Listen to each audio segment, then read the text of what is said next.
Okay.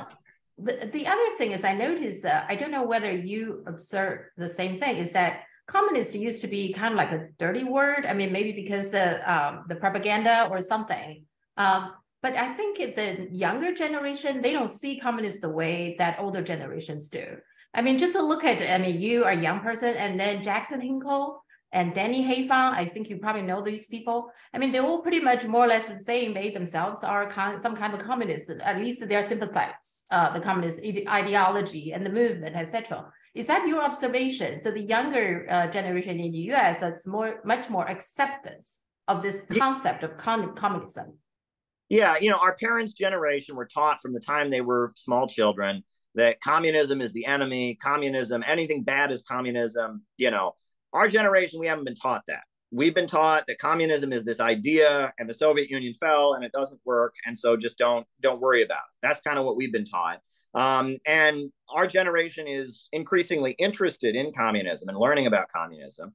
And on the other hand, our generation is also, we haven't been stigmatized against communism. And so that is important. What I would say, though, is unfortunately right now in the United States, communism is still associated with people that are just kind of at odds with the society around them. It's kind of an expression of alienation. And so that's why our organization, with the Center for Political Innovation. Yes, I consider myself a communist, but I'm at the point where it's kind of hard to tell people that, because if I tell people I'm a communist, they assume that I'm one of these people that is out breaking windows and saying that Donald Trump is a Nazi, that is obsessed with the transgender issue, that hates Russia and China and all of that.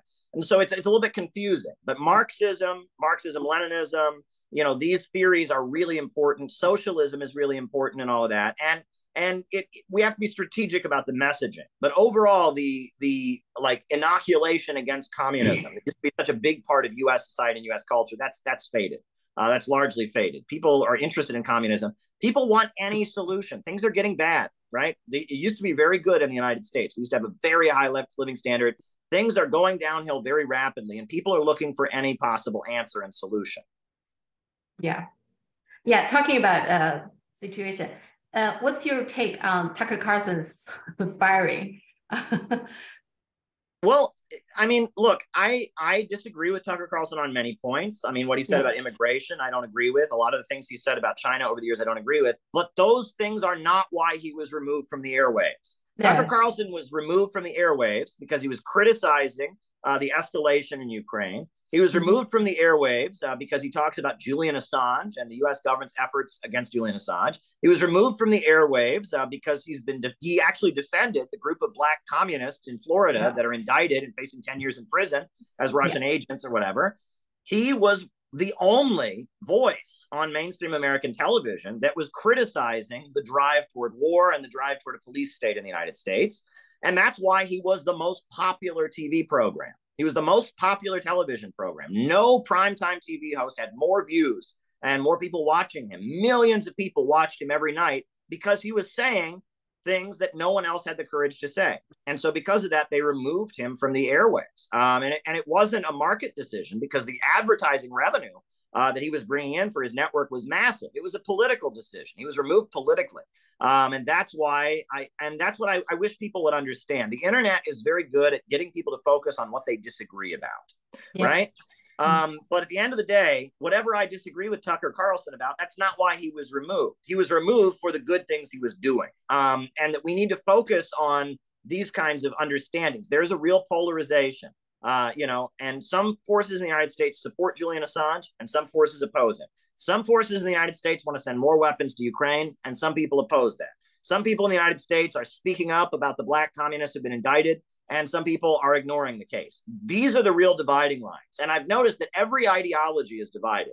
There are some people on the left who take one position, and there are some people on the left who take another position. There are some libertarians who take one position, take another position. There are some Republicans who take one position and another position. And increasingly, politics in America is not about what ideology you profess, whether you say you're a socialist or a leftist or a capitalist or a communist or a libertarian or a Republican or a Democrat. It's more about where you stand on the issues. And the most important anti-war rally that's happened in 20 years happened in Washington, D.C., on February 19th, the Rage Against the War Machine. And my organization, Center for Political Innovation, we were official sponsors of the rally.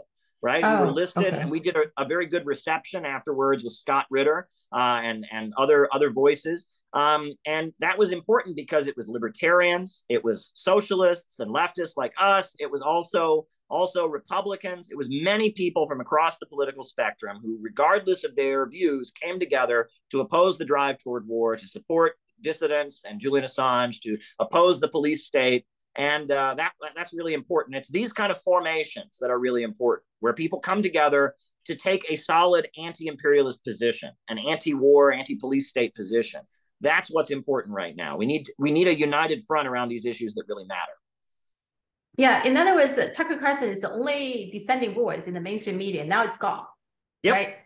Yes. So I think from that perspective, it's a big loss. Otherwise, just looking at the coming up of presidential election, right? Robert Kennedy Jr., who is, what is your view of him first? Well, he is from a very prominent family. I mean, his uncle was president. His father was running for president and was assassinated. And he is a very well-respected, longtime environmental activist, et cetera. And, he's taken positions on many issues that are controversial. And I think it's a great thing that he's running for president. And the fact that they won't debate. Now they've announced there will be no debates. Joe Biden is running for the renomination of the Democratic Party, but he will not debate any of his opponents. 70% of Americans say that Biden should not run for president again, but he's running. And Kamala Harris, the vice president, who I've written about, she's less popular than he is. And she got less than 1% of the vote in the Democratic primary when she was running for president. And she's going to be running again as well. And it reveals that American democracy is a complete sham, right? And that Donald Trump, if Donald Trump were able to run and the election were held today, he would win. But they're going to make sure that Donald Trump can't run, right? He's facing criminal indictments, falsifying business records, which is usually a misdemeanor. They've made it into a felony. They're going to prevent Donald Trump from running because things were better when he was president, and he's against the status quo that many Americans are angry about. And it looks like Biden is going to run again, and they're not even going to make him be on the stage with his opponents. I mean, the USA is looking less and less like a democracy than ever before. The Restrict Act, this is a law that's being proposed. Yeah. It would allow the American government to basically arrest anybody, to seize any property, to accuse anyone of being a foreign agent. I mean, it's really restrictive.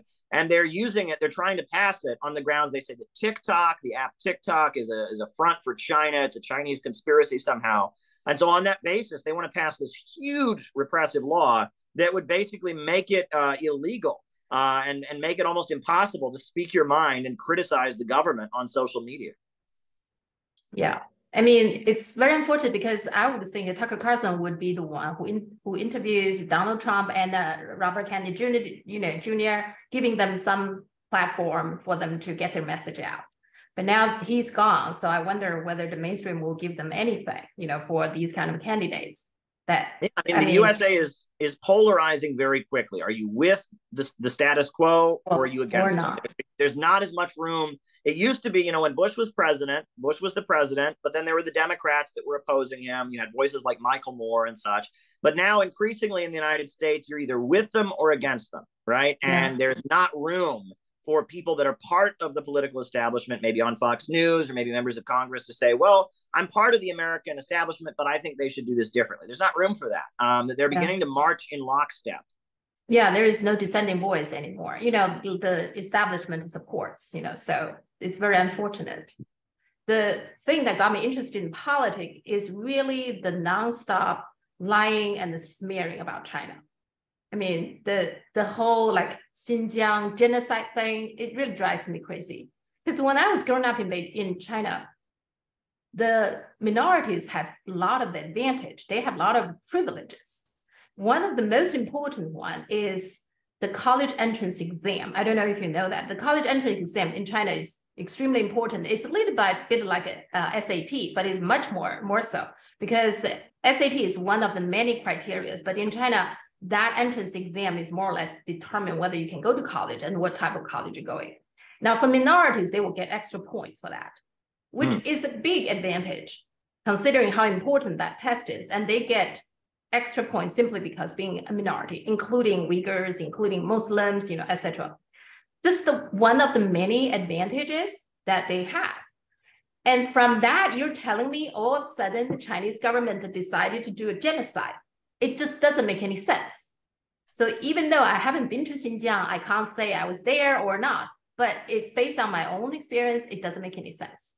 And then if you look at the numbers, like life expectancy has increased, population has increased, and there is no like a refugee crisis at the border, all those things just tell me, confirm what I believe, right?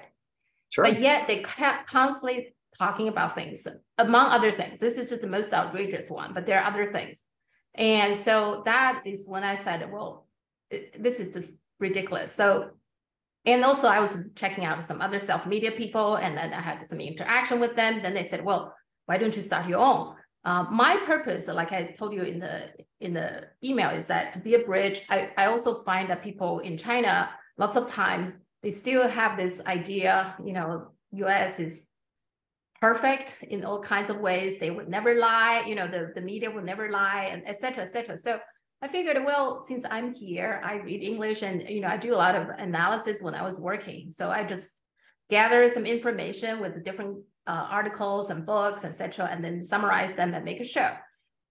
Purely in the beginning, just for fun. You know, I like to do that myself. And then after a while, one of my audience, he has a company in China. So he said, well, some of your content are really good. I'm going to post them in the Chinese social media. Oh yeah, sure. So that's how it's all started. So my Chinese content started to appear on the Chinese social media. So anyway, so I think my audience, you know, liked the different perspective about the United States. And part of the reason that I want to also bring in some people is that people like you, who people may not very familiar with. Now, I think your protest video has been kind of gone viral. People have seen it, but they don't know who you are. You know, they don't know why you protest, et cetera. So I think this one will be well received because, okay, you know, people get to know you. And also, you know, you saw my interview with Gonzalo Lara, with Garland Nixon, simply because I think these are the people who tell the truth. I don't always agree with everything they say, but they are objective. You know, they are, you know, they just, in general, is more, for me, it's more serious kind of people rather than the mainstream, kind of like just the propagandists and lie about China, lie about Russia, lie about anything. And so I want to present the Chinese, my audience, a different aspect of that, you know, both with people and with articles, with books, etc. That's the purpose of all my channels. And partially it's because I myself is interested, I'm curious, you know, so it's kind of like a hobby / work kind of a thing. I do spend a lot of time on them, producing all the content, but I kind of enjoy it. So that's my story.